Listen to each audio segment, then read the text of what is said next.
Olá, muito bom dia a você que nos acompanha aqui pelo Notícias Agrícolas. Nesse horário, você já sabe, a gente discute o mercado do boi. A semana começou com pressão e tentativa de novos preços aí sendo trazidas pelos frigoríficos, mas parece que o pecuarista chegou num limite e já não está mais aceitando pelo menos essa pressão mais intensa dos frigoríficos. A gente vai entender melhor nessa conversa com Iberville Neto, lá da HN Agro. Tá aqui já o Iberville com a gente na tela. Seja bem-vindo, meu amigo. Obrigado mais uma vez por estar aqui com a gente. A pressão segue, né, Iberville? Os frigoríficos tentam impor preços até então não praticados ainda, né? E como é que está sendo a receptividade por parte aí dos pecuaristas, hein? Olá, Alexander. Olá a todos. É um prazer, Alexander. Alexander, a pressão existe, né? O mercado, a cara do mercado é de pressão de baixa ainda, mas nesses valores menores, as informações que nós temos são de que a efetividade não tem sido muito grande. Então, os pecuaristas não têm vendido nos valores mínimos ali oferecidos pela indústria. Está muito difícil de fazer essas negociações. Isso não quer dizer que a gente está com o mercado já firme, ou já mudando, já invertendo essa tendência, né? Mas um começo, né? De algum sinal positivo aí para o lado do pecuarista, embora é, esse ano esteja bem diferente aí, bem atípico com essa entre-safra pressionada. Então vamos entender em números isso, Iberville. Quando a gente coloca, por exemplo, como referência São Paulo, qual que é esse número que o frigorífico tem forçado ou tem tentado efetivar negócios aí? O 270 seria talvez esse piso aí que não está sendo bem recebido pela indústria, considerando pelo frigorífico. Desculpa, pelo pecuarista. E os negócios estão acontecendo a partir de que patamar? Em torno de 280, eu acho que a gente pode considerar como uma referência. Claro que sempre com valores oscilando em torno disso, mas 280 seria uma referência hoje que a gente tem visto aqui. Ou seja, essa pressão de R$ 10 abaixo aí do que está sendo praticado no mercado acabou assustando o pecuarista, né? O 75 acaba ocorrendo ainda, mas o 70, a informação que a gente tem é que não tem sido efetivo. Muito bem. Agora, o Iberville, o que dá tranquilidade para o frigorífico para continuar essa pressão aí? Alexander, são aquelas programações a termo que nós observamos a mais esse ano, e isso, na nossa visão aqui, tem sido o principal vetor, o principal ponto que deu conforto para a indústria para trabalhar dessa forma.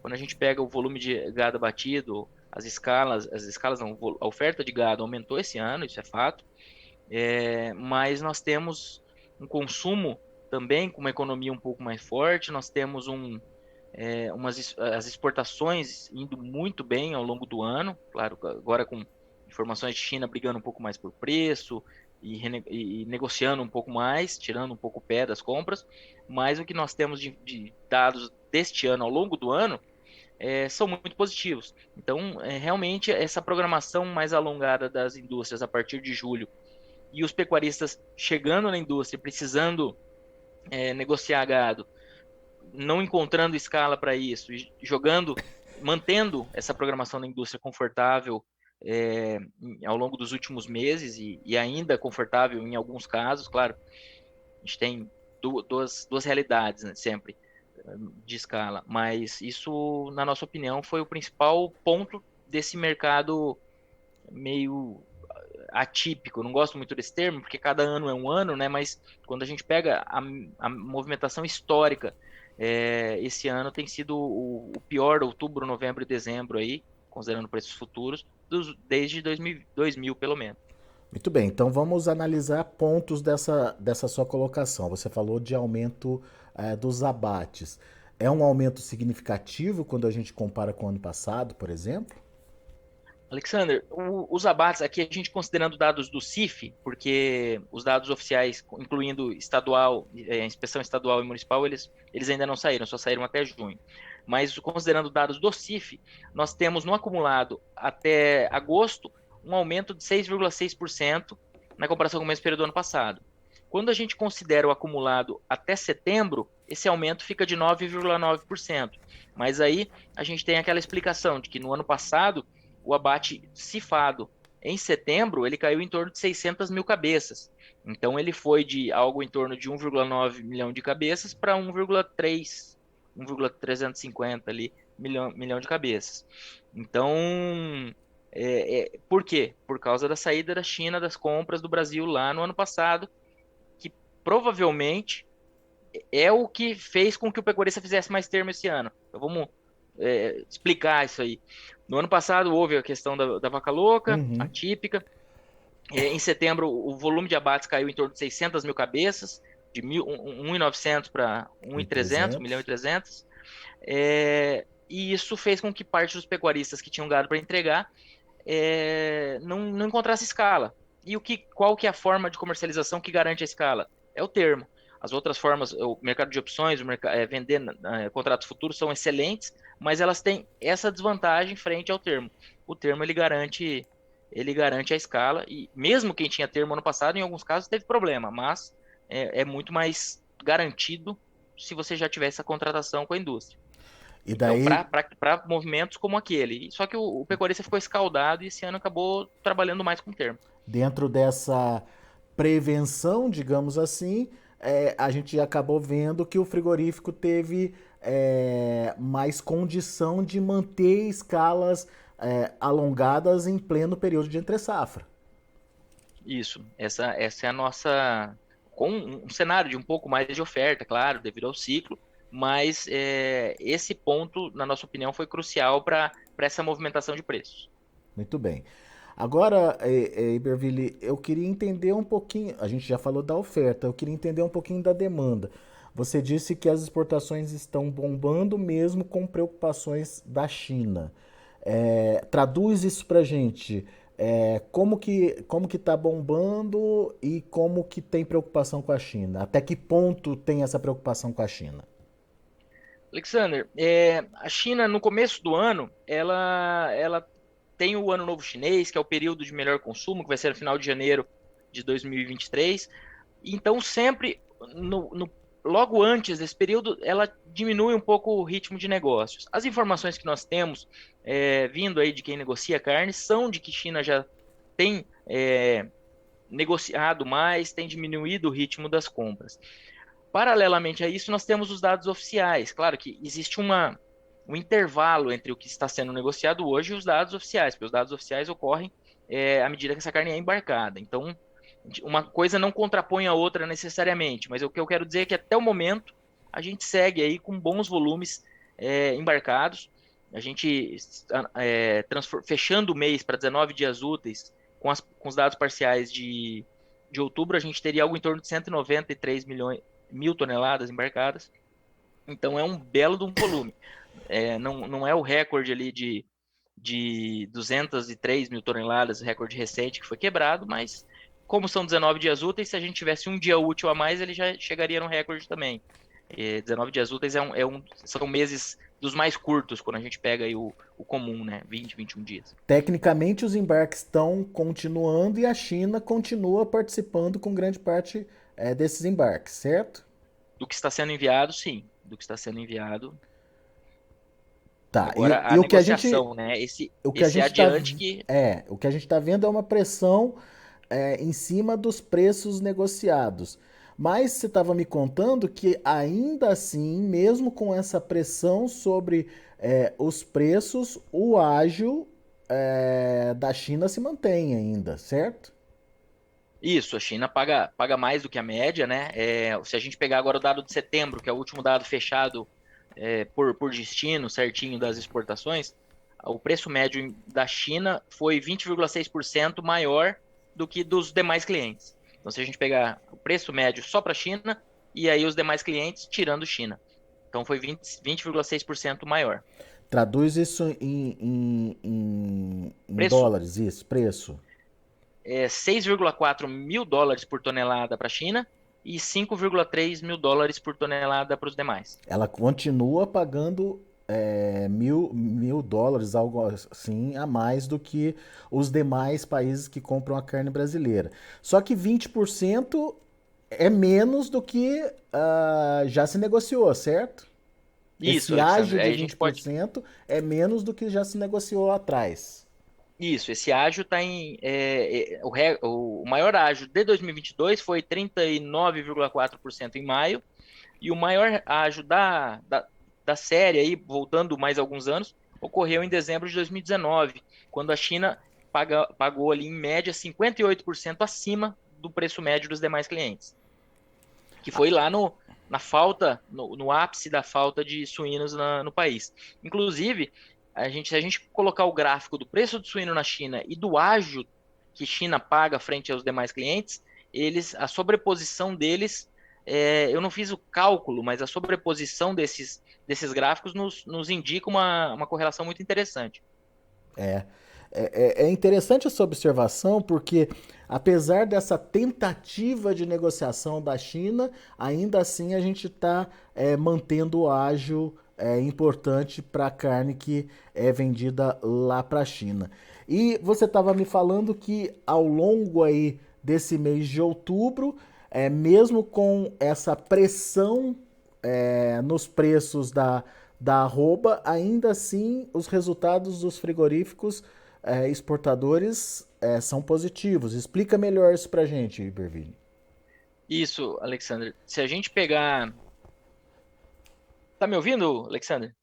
Tô te ouvindo sim, tô te ouvindo sim. Ah, eu tive a impressão de que tinha caído.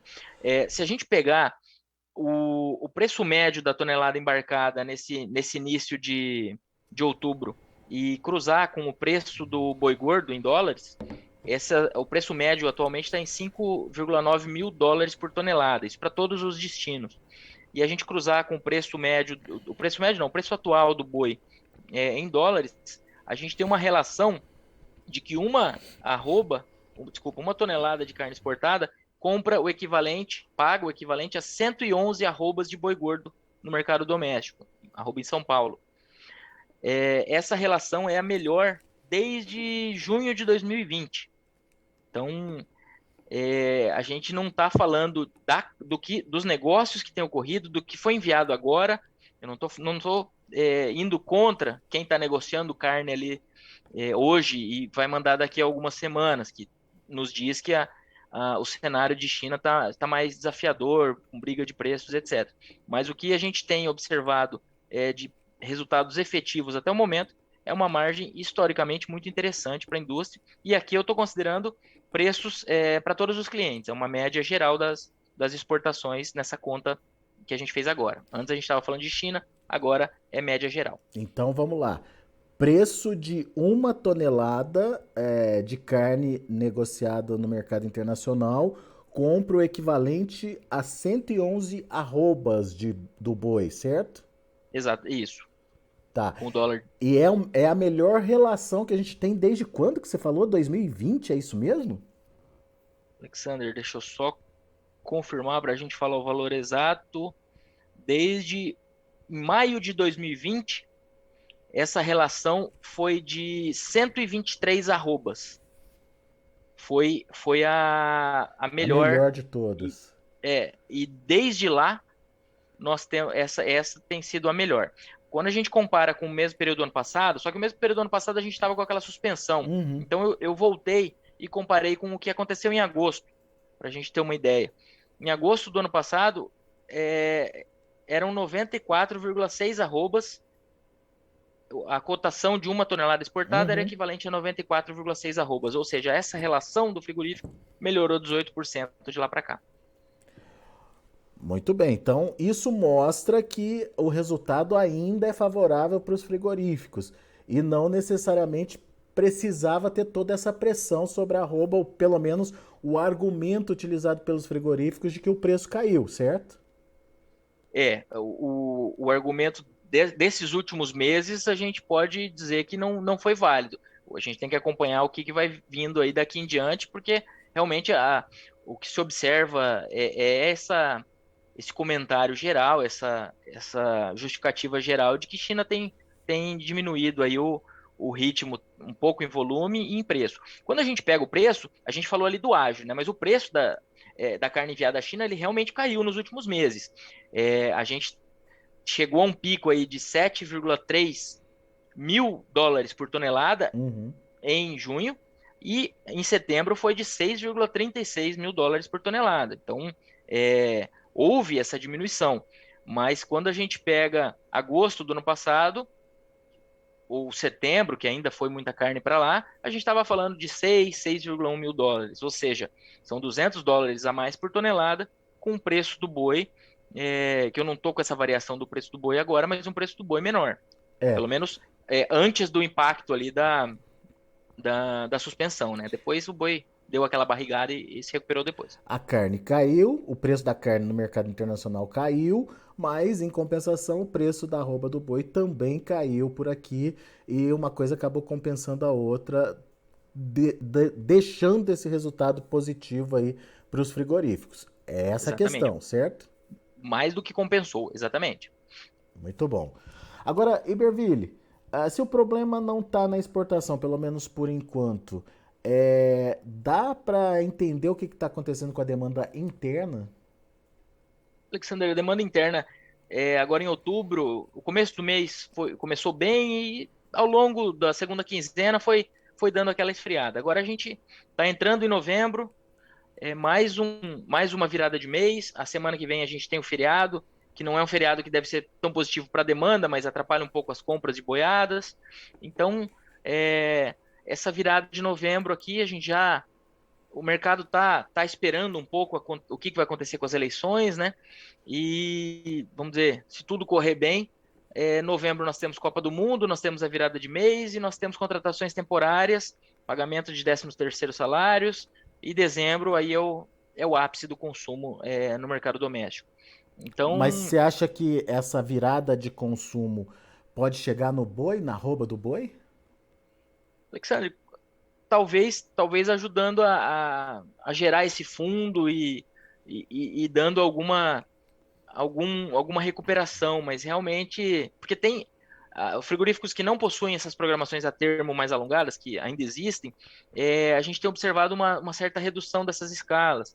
Então, talvez essas indústrias, porque justamente as indústrias que não têm os animais a termo, ou têm menos animais negociados a termo, ou não têm, para simplificar o raciocínio, são as indústrias que mais dependem do mercado doméstico. Uhum. Por quê? Os frigoríficos maiores, quando eu digo maiores, eu estou dizendo de grupos maiores, nem necessariamente capacidade industrial, mas esses frigoríficos maiores, eles usam mais termo e, em geral, eles acessam mais mercado externo. Uhum. Os frigoríficos menores, eles são mais dependentes de mercado doméstico e têm menos estratégia de comercialização.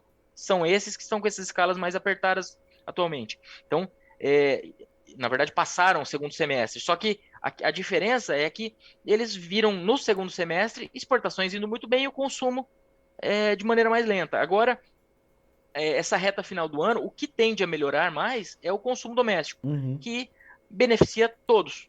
Quando beneficia todos, aquele frigorífico que está com uma programação mais apertada, porque ele não tem parcerias com confinamentos, ele não tem tanto termo, então esse frigorífico vai mais Tem que ativo pagar na mais, busca né? por gado. Uhum. E acaba tendo que pagar mais disputando esse animal que está à disposição ali, né? É uma possibilidade, assim, é um desenho aí de variáveis que pode subsidiar um mercado um pouco mais firme. Lembrando que a gente não está falando de explosão de preço, não Uhum. é o que a gente está esperando, mas essa firmada de preços aí ainda é a nossa expectativa para novembro. Boa. Muito bom, Iberville. Meu amigo, mais uma vez, muito obrigado. Show de informação aqui pra gente. Só nessa rápida conversa que a gente já teve aqui, pelo menos umas 4, 5 manchetes aqui pra gente. Obrigado, viu? Volte sempre. Eu que agradeço, Alexander, é um prazer. Contem conosco. Valeu, Um abraço. Iberville. Abraço. Tá aí, Iberville Neto, HN Agro, aqui com a gente no Notícias Agrícolas, trazendo as informações do mercado. Temos ainda um bom dinamismo da exportação.